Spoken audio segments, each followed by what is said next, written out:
Good morning, ladies and gentlemen. Today we will start our debates. I am the judge, Johan Wong. I would like to remind you all that I will clap after the first minutes and the fifth minutes.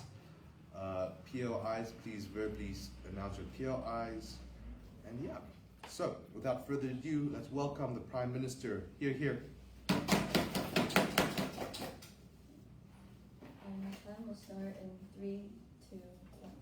So first in this debate, I'm going to give a few definitions. So first, what is a Western liberal democracy? We think Western liberal democracies are countries where you have a working election with a certain checks and balance systems towards the government and their people in power. So some examples are just the United States, France, and the UK. And the second definition is for authoritarian governments. So we think authoritarian governments are countries where you have a complete dictatorship of one person or one group of people. For example, China, Russia, Venezuela. And the thing about these countries is that the control of power there is very rigid and there's a lack of check and balance. Power is very concentrated at the top or in a very centralized place. And people don't really enjoy the benefits that the government gives, such as economic benefits and military benefits and things like that. And third is, what is economic sabotage? So we think that economic sabotage in this sense means to actively decrease growth in terms of embargoes, tariffs, quotas, and things like that will hurt the authoritarian governments. And it's also probably not going to be anything too crazy that would involve like killing or active militaries and things like that, because those things would likely spark war and would be too extreme in this case. And now moving on to two pieces of characterization. So first, about the current dynamic of the international stage. So first, regarding authoritarian regimes, they're actively seeking economic power and are very likely to be expansionist. So you see Russia actively seeking to take back Ukraine, and also China with the Belt and Road Initiative to expand all across Africa and across Asia. No, thank you. And they're also actively committing genocide in their countries, oppressing minorities and disregarding human rights. And they're able to do these things in free reign because there's no checks and balance within these countries. They're literally the only people in power, and citizens don't have that much power regarding government control. On the other hand, liberal democracies, although not entirely morally good, are still better than authoritarian governments. Because first of all, they have a moral obligation to stay and look morally good due to their pressure at home. Their names of democracies are directly tied to things such as freedom of speech, freedom of expression, and things like that. So citizens back at home will actively pressure their government to do good things. And even if their governments are doing something that's more morally great, their checks and balance systems allows for these governments to easily be voted out and changed and use people that the people believe that will enact morally good policies. And as a result, they're often more stable regarding their policies. They won't easily take a hard stance or start a war due to difference in opinions. And because their countries has a wide range of difference in opinions and difference in people with power. So for example, you see in the United States, you have people on the right and on the left, and on the left, they might be less prone to war and stance like that.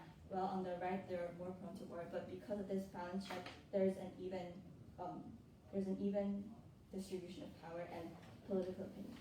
Now, the third thing regarding the dynamic is international organizations. So we currently might think that international organizations are responsible for helping humanitarian crises that might be going on in these authoritarian regimes, right? But the problem is exactly that these international organizations are often controlled by a lot of authoritarian regimes such as China and Russia, who we see have the veto power in the UN.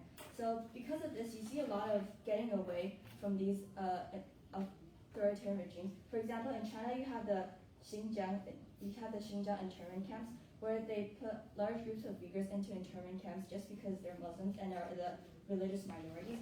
And the UN has not been able to do anything about that because China is in the UN Human Rights Council. Yes. Economic sabotaging harms people on the ground. What do you say? We've already talked about how economic benefits are concentrated at the top of these countries, and the people probably don't experience that much of economic growth and wealth that the top experience. So the top are definitely going to be hurt the most in this case. Okay. And the next thing is that these authoritarian regimes are often not very reliable. Like they back out of treaties a lot, so you can't really trust them in these international treaties that they'll be peaceful and stuff like that. So what you have left is basically actively trying to decrease their activity and hurt them in this case. Okay. Okay, I'll just move on to my arguments and put the last piece of characterization. Okay, now moving on to the practical argument. So first is about economics, right? So why is an economic system so important? It's essentially the lifeline of the country. It's because we live in such a capitalist society today. If your country has a good economic status, it basically determines your status within the international trade. Countries respect other countries that have a large economic growth because they want to work with that country and also gain profit for themselves as well. And so it's also one of the most common connections that exist between countries. And regarding authoritarian governments, we think that they're also largely swayed by profit, and people at the top will get hurt the most first. And this means that they'll have pressure to enact certain reforms. And economics is also what people within the country care about, right? So even the perception that their country is weakening economically can lower the trust or that these people have in their authoritarian governments, which increases the chance of them starting social movements to change within the country, since they will likely think that these economic effects will affect them sooner or later. Now, the second part of this is about the economic security, security of the entire global place. So we think that this means that these authoritarian governments will have to focus on their own internal problems, so they will have less time to actively hurt other countries, which will in turn protect other countries. Yeah. And regarding the principal argument, the deputy will continue on that. Speaker spoke for 6 minutes and 3 seconds. We thank the Prime Minister for his fine speech and would like to welcome the Leader of Opposition. Hear, hear.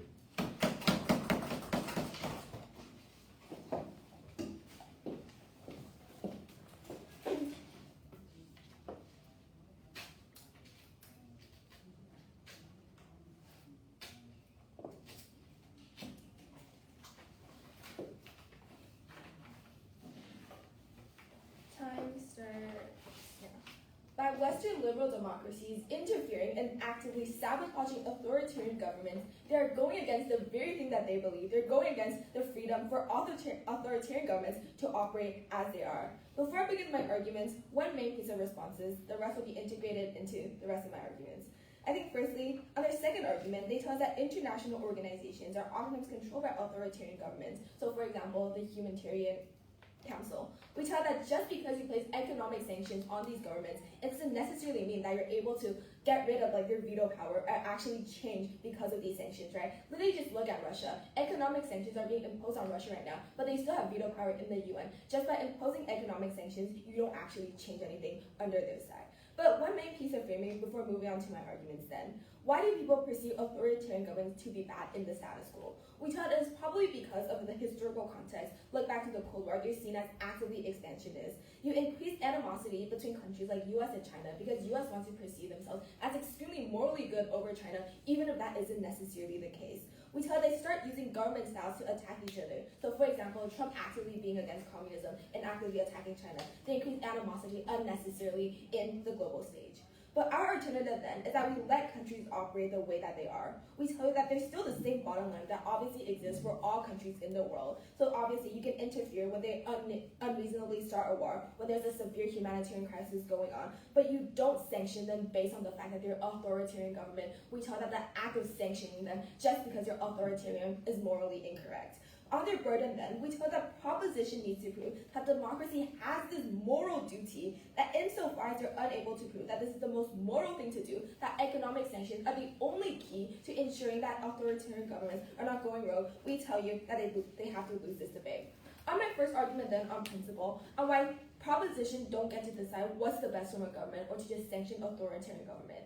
First, then on how authoritarian governments are obviously not inherently bad. I think the existence of authoritarian governments itself and the fact that they haven't been overthrown by people within their own country probably means that there's some sort of benefit that the people agreed to in the very first place.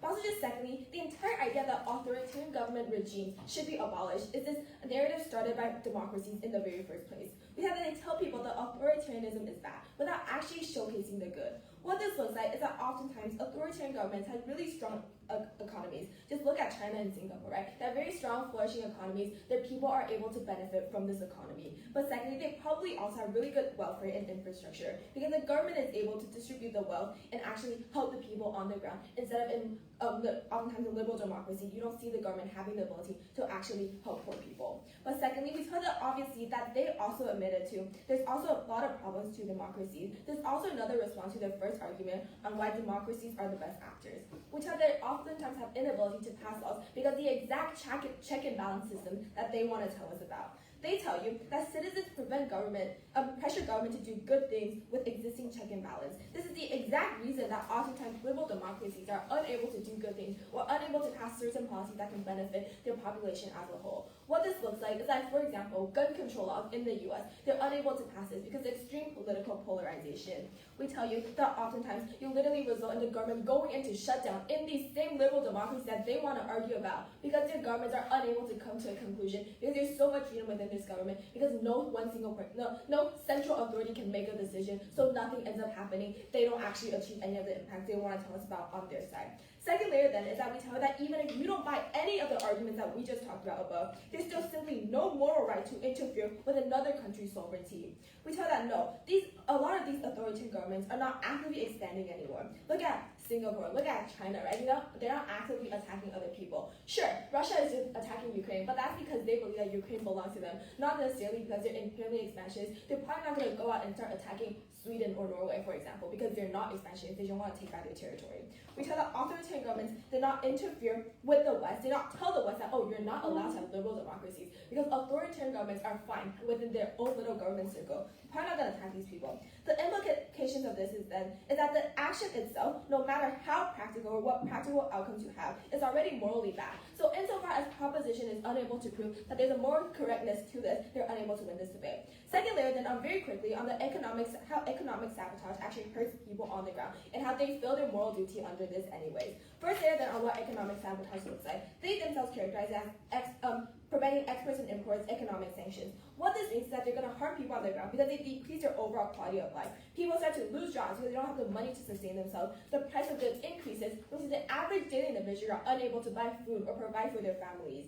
Rich people oftentimes have the ability to just leave the country, move to another country without any of these sanctions. Poor people are left to suffer on the ground. If authoritarian governments are really as bad as they characterize, and officials are the one hoarding all their resources, then their own case also tells us that with economic sanction and with the economy concentrated at the top, the people at the top have the unique ability to keep all these rich resources and all the limited resources to themselves while leaving the poor to suffer because they don't have any access economy to trickle down. They don't have any access economy to ensure they're able to sustain their lifestyle because the country as a whole is so poor under their economic sanctions. Secondly, then, we tell you that you're more likely to have backlash. It's easy for authoritarian government to point fingers at liberal democracy and be like, oh, the root of our problem is because liberal democracies hate us. Liberal democracy actively want to antagonize us. What this means is that either you create a power vacuum, which is that you destroy the stability of this country anyways, or second, you increase animosity between the West and authoritarian governments, which means that you're unlikely to get any sort of international cooperation. You're unlikely to get anything done. At the best, they worsen the entire global stability that is occurring right now. So proud to oppose. Speaker spoke for 6 minutes and 7 seconds. We thank the Leader of Opposition for a fine speech and would like to welcome the Deputy Prime Minister.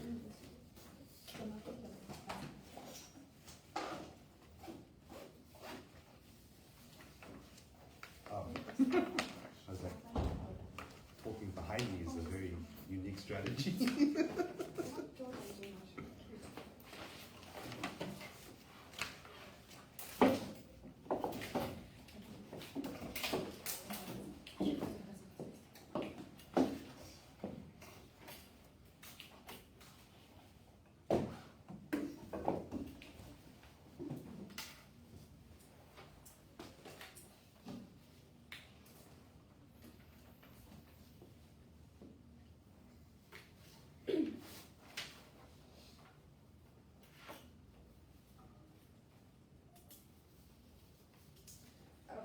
So starting my speech in 3, 2, 1. So 3 sections of my speech today. Firstly, some responses against your major money argumentation, and secondly, expanding on my first speaker's argument, and lastly, weighing both sides' impact. So firstly, some responses against the points that I've noticed come from the other side in the first speech. They firstly tell us that they would rather let these authoritarian states run and operate as they are. Right? They tell us that these Western liberal democracies do not have the intrinsic right to impede upon how these states choose to function, but they do not justify why these states deserve to function the way they are in the first place. They totally ignore the structural issues that also exist in these authoritarian states, and will later justify why, at least in democracies, you get some sort of extent of check and balance that allows these structural issues to be identified faster, and likely policies are actually going to be created in response to them. However, the response to this major argument is that the narrative they propose that because a dictator is essentially unquestioned in their own country, because, for instance, any dictator is not actively being demonized by their own civilians, we should just totally ignore the necessity of sanctioning them, right? This country does not deserve to be economically sanctioned because this dictator is in question. I think this is morally flawed because people only believe that their dictator is positive because they believe that they are living in a society of freedom, right? They live under this illusion that they're exercising their freedom of speech and that they're constantly being indoctrinated to believe that they're enforcing and living under these principles. These principles are built around these authoritarian states that have indoctrinated their own civilians to believe in that. So it's a very low barrier for the principles that they actually uphold, as opposed to democratic societies. You actually have to uphold those same principles there. And at best, perhaps these dictators uphold such principles over time. They give their civilians money, but perhaps in the long term, say that structural issues are still exposed. For instance, corruption still persists, and ultimately that is still harmful. The second response is that they say that the polarization and animosity between these countries will likely exacerbate. We think that animosity in status quo already exists. It is unclear as to how much animosity will add on to this and why that is perhaps worse. If you used to be rich, but suddenly the West unreasonably placed sanctions on your entire country, obviously you're going to hate the West. Well, yeah, but that sort of historical animosity has already existed. But this short-term, this short-term animosity is likely going to not going to matter. It's supposed to rate against civilians actually getting to rebel against their own government, right? And destabilizing these countries in the short term. So onto our first argument, extension to the first argument on what these authoritarian states essentially look like, right? Because up here tries to tell us that these states are completely fine. We think we've already characterized you. They instigate egregious human rights violations, such as ethnic genocides and the monopolization of assets. They do not adhere to these international conferences, which is exactly the reason why we need these Western liberal democracies to take a stand and to actually support them, right? Because we think these states in general are profit-driven and have an economy concentrated at the top of the national hierarchy, which is why ratings say that any economic influence will likely not inflict as much harm upon civilians as much as the government. And we say that even in the end, the impact of this phrase is that it essentially weakens the dictatorship, right? We say that elitist culture is being weakened because all their assets are now being freezed by this form of sabotage. And when these elite powers start to weaken and people actually see through their own dictator, it forms a credible threat and the civil population can use against their own dictator to justify rebellion, right? It also exposes structural issues when serving economic sabotage, as to say, their poor welfare policies, etc., the inability to keep up and to support their own civilians when they're economically sabotaged. So the second analysis is why they have the unique moral duty to do so. We think, again, these states have the means to help and have spearheaded liberalist cooperation in the past. And we think that their democratic brand is directly attributed to the principle of free speech. Right? You see that the US, they uphold these certain principles, and they have grew in international society because they had promoted this democratic brand. This idea means that there's an intrinsic duty for these countries to also abide to those same principles and premises that is used to extend their own political branding, right? We think that it's only the justified form that these democracies can actually execute. The second thing is that authoritarian states directly have an impact on these democracies, which is to say,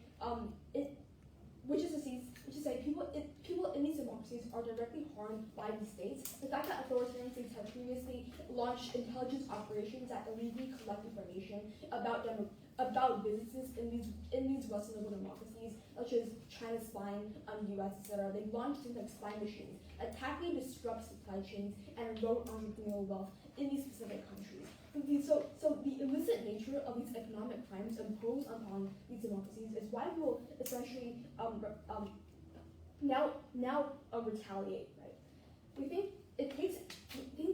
the best course of action here is to take that ideologically opposed power to target a harmful regime, and we think this symbolically shows you how human rights violations cannot be upheld and cannot be condoned under the status quo. So I think all these reasons, because we get to support more vulnerable, military weaker states, and ultimately in the long term, we can do economic prowess. Overall, this is more beneficial. Speaker spoke for 6 minutes and 11 seconds. We thank the Deputy Prime Minister for his fine speech and would like to welcome the Deputy Leader of Opposition. Here.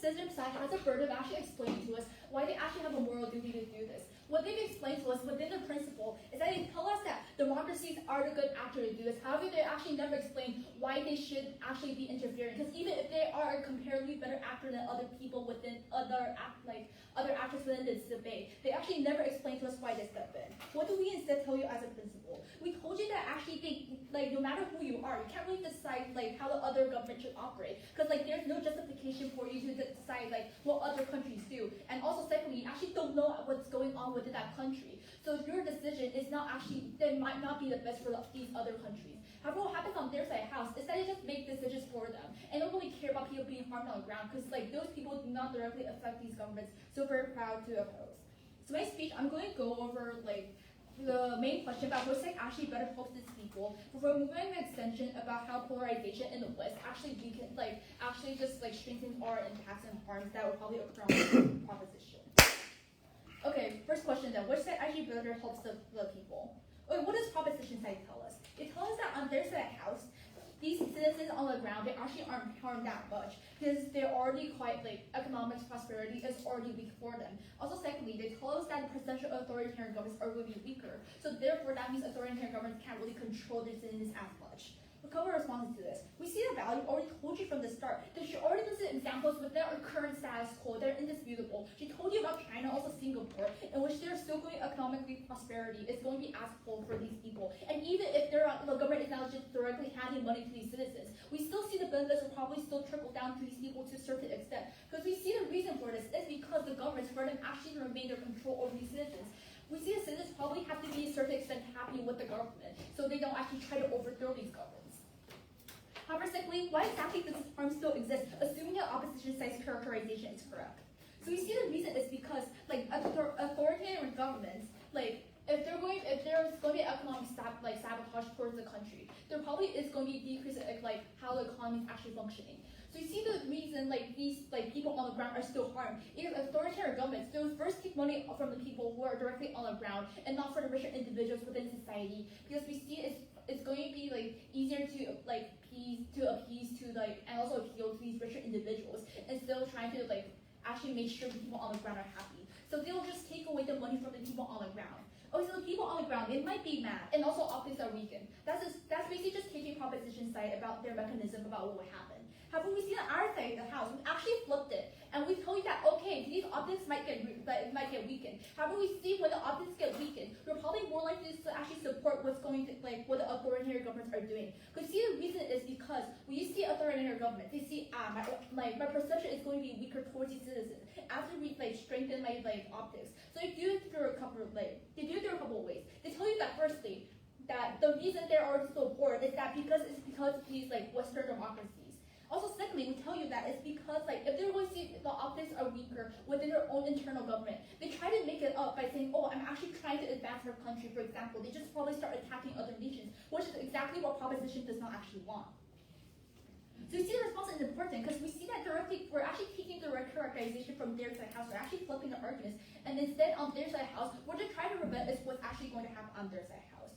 Okay, what do we instead tell you on our side house? We told you firstly that the rich individuals can't afford to leave while the poor individuals suffer. So you see about we already told you from the start that we were directly engaged with side proposition about how the how rich people they can just easily leave and they're actually not going to be the actors that are harmed in this debate. We see that on side proposition, they largely still haven't actually responded to this. And we also told you that actually these Western democracies, they still will step in when there's going to be a humanitarian crisis. However, when they step in, it's only because they want to help these people on the ground during the crisis. It's for humanitarian aid. We're not directly punishing the government simply because they're authoritarian.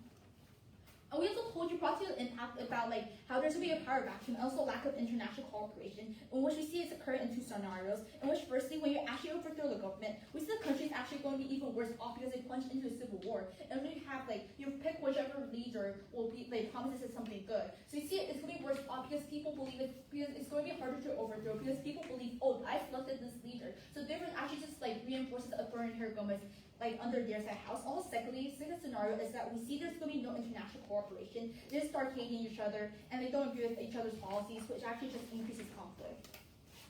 And also, another impact they brought to you is that authoritarian, they just blame it. So you see, it looks for example, Janet cannot just wash this away, saying, oh, they already exist within the status quo, so we don't see it's actually going to increase that much. However, we see it's going to be increasing because we see that, for example, you're told by the government is that they're weak because of a Western democracy. However, right now, when a Western country is directly antagonizing you, you see it's going to be oh, your child, you can't actually put food on the table for your child. So therefore, we see directly reinforcing it, and you see direct impacts of it. So you see it also looks for example, right now in the current status quo, the Russian citizens are blaming the economic sanctions and also collapse of all their banks. Okay, moving on to my third argument, how it actually have polarization as well. And though that's directly engaged in a argument about how people pressure Western liberal democracies, etc., etc.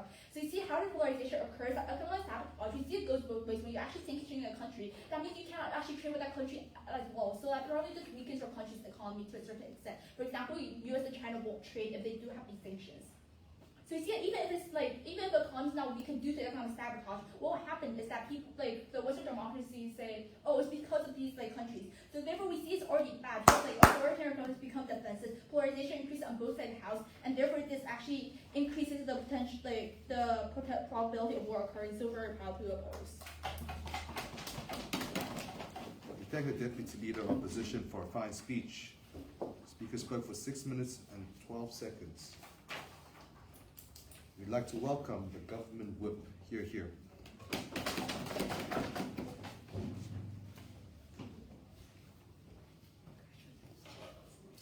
Okay, I'll start my speech in 3, 2, 1. Okay, so the opposition tries to say that people on the ground will be hurt and that is extremely important for them. But however, this is not true for a variety of reasons, which brings me into my first clash. So on the first level, a lot of economic sanctions are targeted. So oftentimes economic sanctions don't go to things like food or things like poor people on the ground rely on, things that they produce. It's often there to stop the expansion of goods like maybe drugs, which richer sellers profit from, or maybe high quality computer chips like the US is limiting right now in the status quo. We think that these sanctions, once the West imposes them on authoritarian regimes, they will not actually be that harmful to people on the ground. Instead, they will be more harmful to the elites. But however, even if you don't agree with that last layer, our side still wins on this clash because the people on the ground are already suffering. So we tell you how there are already human rights violations, camps for Muslims, and all of these things in authoritarian regimes, which harm these people on the ground to an extreme amount. So we think that on our side, even if we hurt them a little bit more economically, we think that it is still worth it, because right now they're suffering so much, and we need to do what we can to increase the possibility of them getting a better economics living. Yes. Isn't it worse off if you overthrow the authoritarian government just to plunge them into a civil war and create a power vacuum so that everyone starves? Okay, so two things that could happen after we impose these sanctions. So number one, if they overthrow the government, we think that a lot of things can happen. Like the West can step in to help guide the country into a better place, as the West has a lot of incentive to do this. But second of all, what's more likely to happen is that these regimes are extremely profit driven, they will likely comply to some of the West's demands. So this looks like if China is in a bad economics status right now, they will likely not want to further decrease their economy, and therefore they will likely comply to a few of the West's demands for maybe human rights and so on. So we think that we can bring much more change for the people on the ground. So at minimum, we stop the human rights violations that are happening, but in our best case scenario, we can improve their lives completely, whereas the opposition side does not do any of this, as their model is just to let them continue living how they are. If they do not interfere in any way with how they run their country, they're just going to be able to continue to oppress these people and make their lives extremely hard for them. So second clash on how authoritarian governments are bad. So opposition tries to point out how there's and paint this great picture of like authoritarian regimes, how they allocate resources well, and how they distribute the resources to the people well. But however, they ignore a key issue, which is corruption. So in countries like China and Russia, where they have so much power over the people, and it's extremely likely and easy for them to become corrupt. So if they have like the power to appoint themselves to be leader for life, they have the power to suppress the people the people. And so once they have this much power, it's extremely easy for them to just get corrupt, as they don't actually need to care about the people on the ground as much. So the opposition side, deputy leader of opposition, admitted themselves that they don't allocate the resources to the people and they suppress them a lot. So I think that their perfect world of authoritarian regimes helping and allocating the resources to make a strong economy is not true. Just look at China's economy right now, how it's failing, and a lot of people are losing their jobs and etc. So, yes. In your best case scenario, these authoritarian governments, they're not guaranteed to be actually harmed. However, the harm to these civilians are going to be certain. It's your only justification that they're ordered to harm the status quo, so therefore we can afford to harm them even further. Okay, so what we're saying is that under your side, if you continue to let them just exist, they're going to harm the people much more. And we've told you two mechanisms on how we can improve their lives. But this brings me onto the third clash on how liberal democracies have the right to and the moral duty to help these people. So they say that democracies don't have the right to interfere with any country under any circumstances. We think that this is clearly wrong, because already there are things like the authoritarian regimes placing economic harm on these democracies, and they're limiting spread of democracy in places like Africa and the Middle East. They're harming the allies of the West, such as Ukraine and maybe potentially even Taiwan. So they tell you that we have no right to interfere. But on the first level, when authoritarian regimes are already directly harming the West's allies and economy, we think that they have the right. And furthermore, and they're going against what the West stands for, which is human rights. So we think that when the West has the ability to interfere with and make a better world for these people, we think that they should and do have the rights. So Finally, on liberal democracies, even in our worst case scenario, where if there is polarization, we think that there's still agree on many things, like for example, being anti-China. Both the right and left wing of the United States still have a certain agreement on this, and we think that this means that they do have the moral duty to interfere with politics. For these reasons, very proud to propose. Speaker spoke for 6 minutes and 5 seconds. We thank the government whip for its fine speech and would like to welcome the opposition whip. Hear, hear.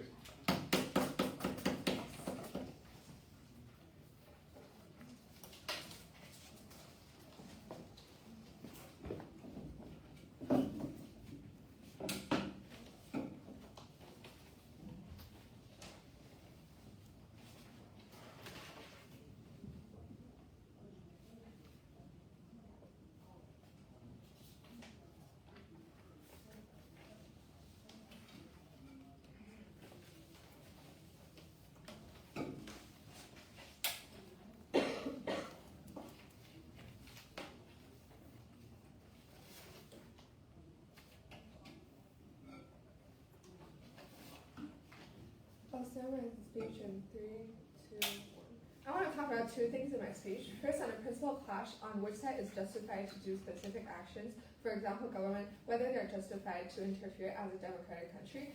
And the second clash on the practical on which side leads to a better government, which their side is trying to push throughout their bench. The first clash on principle, right? The only attack from proposition towards us is that, oh, we need to justify why authoritarian government deserve to exist because there's no right of speech and there's no check and balance system. We already tell you since our first speaker that those authoritarian government, although they don't have check and balance, they're often a good economic stage. For example, China, for example, Russia. Like, people are already having enough economic income, they're stable. But secondly, we tell you that we don't have the obligation to prove to you why authoritarian states deserve to exist, but rather that a democratic country don't have the right to interfere economically, sabotage those authoritarian government. Therefore, even if we don't prove why authoritarian states are bad, which we already proved in our first speaker, that are good, they still don't have the right to, they still can't attack us on how authoritarian states are bad. But two responses for this. First, there's no right for democratic states to act as an actor to stop this, even if authoritarian states are bad, because it is for the people living in those countries who experience those policies, who experience the government themselves having the right to overthrow the government themselves. Therefore, even if, for example, on our side, there can also be, for example, civil war if people are unhappy about those circumstances. The difference between both sides is that on your side, you use economic sanctions, which by those democratic countries, just because those countries are authoritarian government states. This is unfair and principally incorrect, which we already proved in our speech. But secondly, we tell you that authoritarian government focus their power on their people living, on the people believing that they're strong. Therefore, it's likely that the authoritarian government states are going to antagonize those individuals that are attacking them. For example, those democratic countries. First speaker's practical argument, that it's very easy to finger point those individuals who are attacking them to say that, oh, the reason why economic is falling down, the reason why you're earning less, and the reason why you're not able to put food on the table is because those liberal democracies that are harming our economy and sanctioning us, and this is not responded throughout the bench. Anyways, let's weigh this, right?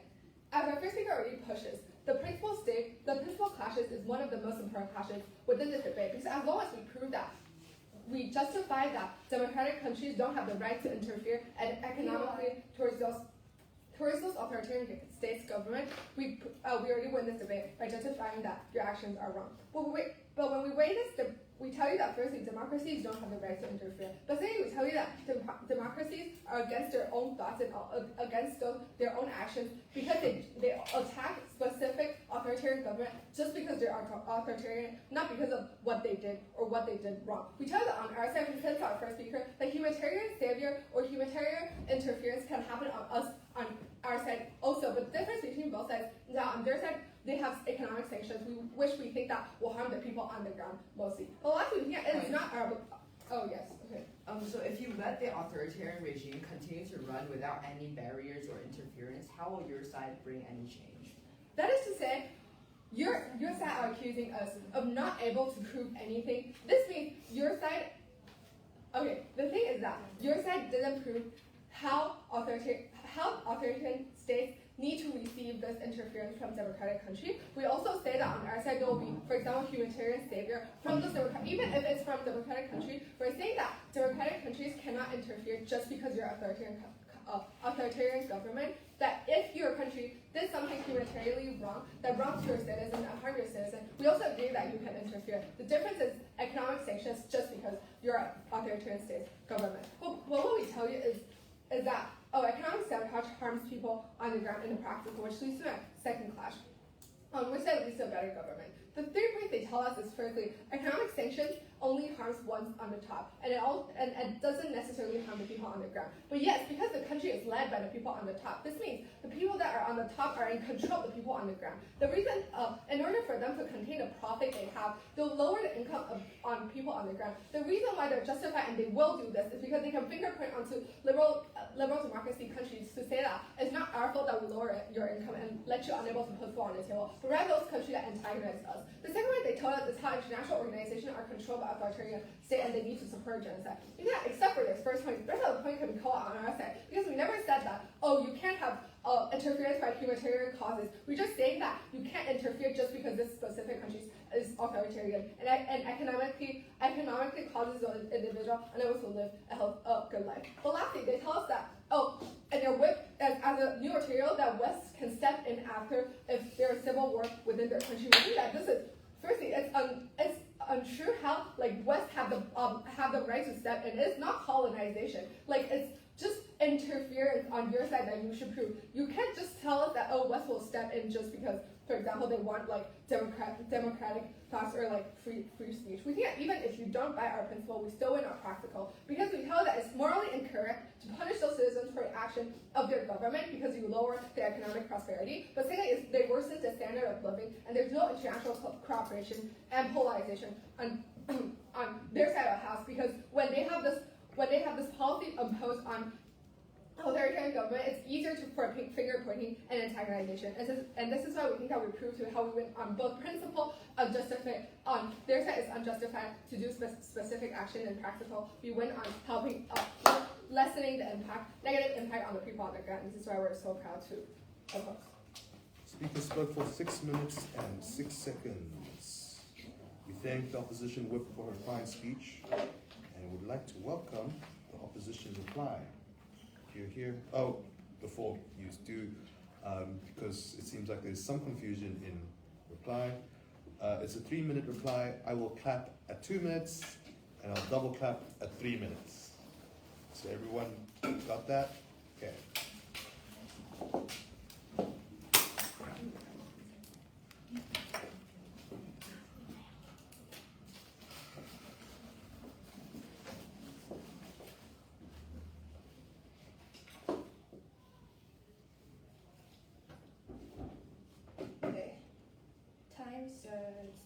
Under proposition side, the safety of citizens on the ground in all these authoritarian countries are based on the goodwill of these Western liberal democracies. In what world had the US gone into an authoritarian state and left it in one piece? Look at Vietnam. They still ended up as an authoritarian government anyways. I don't think Western liberal democracies, despite being the best form of democracy that they want to tell us about, have any effect on authoritarian countries whatsoever. This already defeats their entire morality claim because there's no moral justification to them going into a country and leaving no good behind. But then, they also need to engage with our point that democracy is very simply not the best actor, right? Because it is not moral to sanction a country, leave citizens to die and starve, because their governments are obviously going to prioritize their own survival over the well-being of their citizens. They're not going to get any sort of benefits for the citizens on the ground. Everyone's going to starve, everyone's going to die. The only alternative then is that you need to maintain economic stability in these countries that already currently exist, not to destroy the balance that exists in the status quo. Because if this trickle-down effect only exists right now because the economy of China, because the economy of Singapore is so good, that's the only reason the lower class can have some sort of money. They then tell us that citizens won't be harmed by these sanctions because they won't be placed on food, but on things like drugs that harm the upper class. I don't think a dictator will start collaborating with the Human Rights Council if your secret stash of cocaine has become more expensive. I just simply don't think this works. And I think the only way for their effect to take place is they actually harm the citizens. They actually get the citizens to rebel. That's the only way they can get authoritarian governments to get any sort of change. But then they end up harming the people and destroying this valuable balance that exists in the status quo. Obviously, it's worse off. Obviously, there's no moral justification to this. But what then do we tell you, right? We tell that even if we take our worst case scenario and we tell you that, sure, authoritarian states are bad and we don't interfere, interfere or make any change under our side. We tell that firstly, promising doesn't solve this either. But secondly, this debate is on the morality of this issue, of this interference. No matter how much humanitarian crisis is existing in the status quo, it's still moral unjust to claim that because democracy is the best, because me as a US want to seem like a powerful actor and go into China and be like, guys, bad economy, I want to destroy your authoritarian government, and just decide that you're going to go in and like solve every problem that exists in China, because that just simply doesn't work, right? But what then do we tell you that's going to occur under our side, right? First, it's just hypocritical for Western democracies to support this, to not support this freedom that they themselves also claim. But secondly, there's no any sort of backlash that under our side, right? Because under this, that what's going to happen when this Western democracy goes in, that even at this point of the debate they haven't engaged with, is that there's just going to be backlash within the government, right? The international cooperation that they also want to talk about is just never going to exist, because all the citizens within these authoritarian governments are just going to hate the West. They're going to think that the reason I'm so poor right now is because the West just hates us. The West just doesn't want to cooperate with us, not that we don't want to cooperate with them. So there's no international cooperation on their side anyway. You create a power vacuum at best, even if you destroy this authoritarian government that you want to like bring good to. I don't think they're able to claim any of the benefits that they tell you about on their side. There's also like just no more justification to this, right? So like I already tell you, they still decrease the overall quality of life of these citizens. Rich people have the ability to move out. Poor people just lose their job. Poor people just starve. And that's obviously a worse alternative. It's not moral at all. So proud to oppose. Speaker spoke for 3 minutes and 6 seconds. We thank the opposition reply for a fine speech and would like to welcome the government reply. Hear, hear.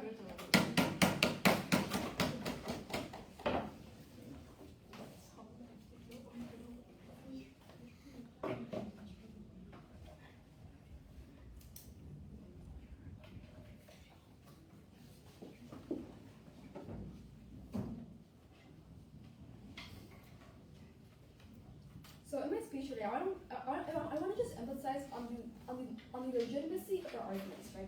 The moral duty that these democracies actually hold in the status quo and into enacted practices. We think the first justification that we're going to do on our side, and it's certainly implied in this debate, is that people do not choose to live under these authoritarian dictators, right? They do not choose to be born into the regime. On the comparative, those who live in these democracies are born into better conditions. The kind of condition we're talking about is that these people essentially live under a system that directly grants them the ability to vote into certain policies, to vote into certain welfare. And so, to some extent, a poor person living in a democracy has better ability and better autonomy to do the things they want than someone who lives in an authoritarian state, right? So they get to decide the leader, decide the politician, they have to politically correct the state when things fail. I think that is a justification as to why democracies should equalize such conditions and should pursue that higher order opportunity for these individuals to actually fight back against their own government. How does this work? We think that after we pose economic sabotage on these sanctions, these dictators will become more transparent when targeted by media and press in these international conferences, right? We think they're pushed to the weakest point after such policies are enacted. It creates an opportunity for us to focus on things like welfare, because we know that these countries have no incentive and capacity to further launch things like heavy military campaigns to fight back against these democracies. There's really no incentive to do so because they're already very poor and pushed to the weakest point. They're ideologically weak, right? We think this contrasts with Ogg in the sense that on their side, people cannot rebel because they don't know what situation they're under, right? They don't know that they're being oppressed by their own system, and I think this is entirely harmful because they will just condone human rights violations over time. Speaking of human rights violations, why do democratic actors have an obligation, unique exception, and obligation to interfere? We think by letting these states to operate on existing corrupt practices, they perpetuate things like genocide, right? They support mass murder, and there's no alternative to how they will counter those. We think we would rather radically suppress these states and to condone such human rights violations. Instead, these countries deserve to do what they do, but we have more doubts on our side because we prove that because these states essentially hurt other Western allies and hurt these democracies' own economy, and essentially we just do not support human rights violations in general, then that is entirely a justification in itself.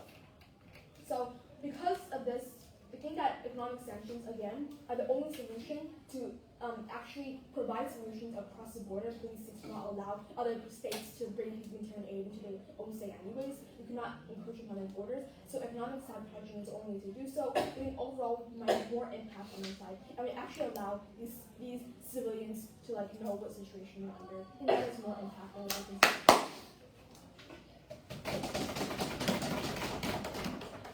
We thank the Governor Reply for her fine speech. We'll take some time to evaluate this debate. Everyone on Facebook, thank you very much. Bye-bye.